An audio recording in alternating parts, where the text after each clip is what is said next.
So let's talk about this Lexus LFA. Now, everybody knows the LFA as a phenomenally sounding hypercar that didn't really sell well, but now obviously it's limited production, didn't sell well initially, but now there's a resurgence and they're worth a lot of money, probably double what they used to sell for when they came out new.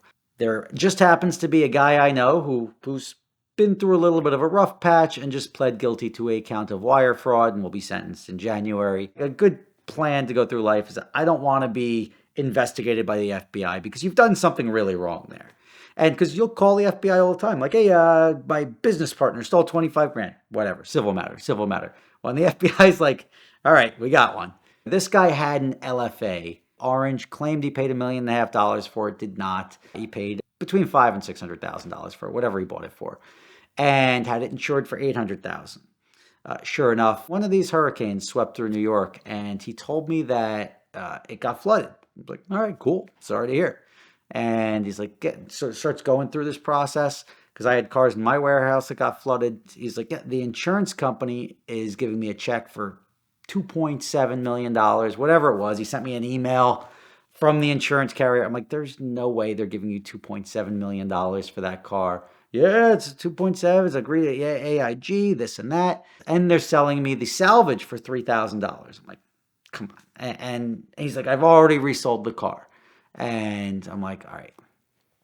All of this sounds unbelievable. He sends me over, and turns out the guy was making fake documents, which is what the FBI was able to get him on for the wire fraud. So the email was probably fake. But what was not fake was that he did purchase his flooded LFA back from the insurance company for $3,000. So there is an adjuster out there, or some sequence of adjusters, because I know when it crosses a certain threshold, you're getting management involved, that couldn't find a comparable car. So they valued this car that they're writing a check for almost $800,000 or $900,000 on for whatever the agreed upon value was. They're giving him a check back for $3,000 to buy something that was just submerged in water. And we're talking submerged in water like to the door. I call it the Great Evian Flood of 2021 because I have a feeling that thing was never in a flood, and this was just an option for him to sort of bail out some of his other losses because he had it insured for more than he paid for it, and it was a quick couple $100,000. So he probably just wet the carpets, had the adjusters come in, had some Fugazi body shop out there write some estimate for $4 million and say they can't get the parts, and they totaled it out.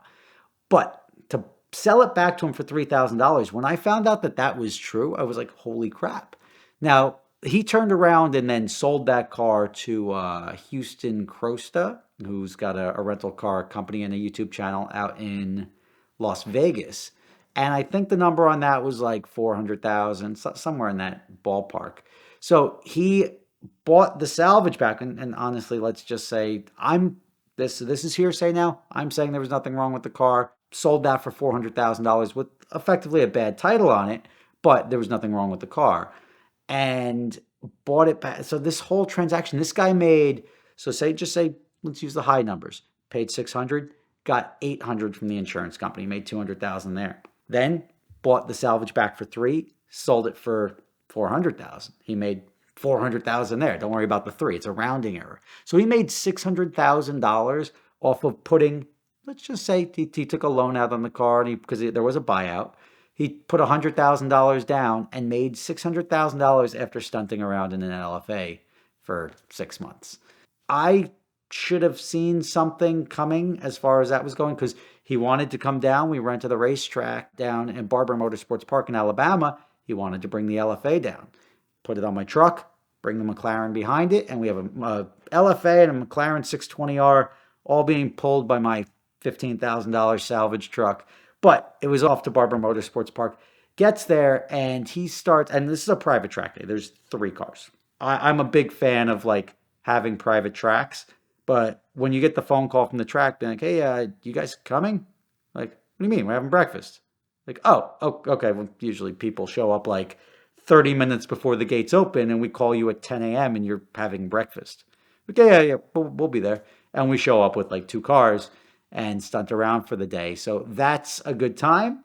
But he couldn't make it because his private jet's door was broken. And he found this out the night before.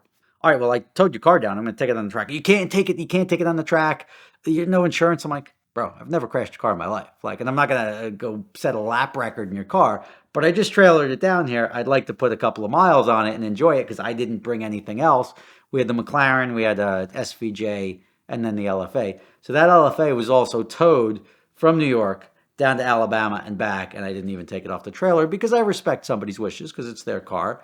But little did I know the story behind this LFA. So in this situation, I know a lot more than I'm allowed to say. There's a lot of stuff that I've been told in confidence that I can't share, but I would assume at some point in time, somebody caught wind that they're selling a car for a fraction of what it's actually worth, and they tried to undo this. And that's where the lawyers had to then get involved, and things got very messy. So obviously, when lawyers get involved, my commentary as to what's going on stops there. It's funny because at the time, you could sort of see the fleet side. You saw the money juggling. When he's showing up in other cars, it's because he's selling.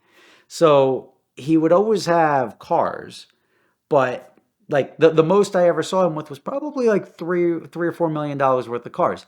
I don't know the titling to these cars. I don't know how leveraged he was on these cars. I don't know anything about that. But I do know the LFA was towards the end when he didn't have many cars anymore. He still had, I'd assume, a 918, but then he'd say he has it and it ends up on a dealership lot. So it's really tough. Whenever somebody is fraudulent, it's really tough to keep up with what's true, what is smoke, what's borrowed, what's not. He'd come borrow my cars and ask to go like, oh, I need to borrow your car to go somewhere.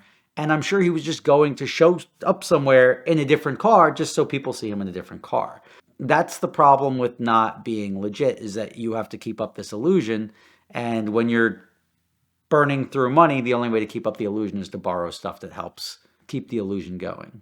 It's a lesson that everybody ultimately learns, in that just because you see somebody who looks like they're rich, it doesn't mean they necessarily are. There is a huge fake it till you make it proponent to our society, that you see somebody head to toe in Fendi with Supreme belts and 2 watches on. That doesn't mean anything. It doesn't mean the watches are real. It doesn't mean anything that they're wearing is real. The people that I've learned that are actually legitimate generally are much less showy. Of course, you've got those odd characters that just love the attention that are legit, like the DJ Khaled and everything like that. You get those guys out there because that's their brand. But most people that I learned that you can't figure out where their money came from, it's generally BS. Buying a used car, especially sight unseen, can be a very scary process, and you should never do that without getting the car inspected first. And the best and easiest way to have that done is using the Lemon Squad. They are an amazing resource that can almost immediately inspect a car for you anywhere in the country. They have no hidden fees, they're the largest company in the industry, and they have the fastest response times in the industry. So check them out now at the link in the description below. You can use the code VINwiki for a 10% discount. It is the best way not only to find out if you're being scammed, find out if the car is a piece of garbage, and to make sure that you're buying exactly the car that you're looking for. So next time you buy a car, make sure to use the Lemon Squad.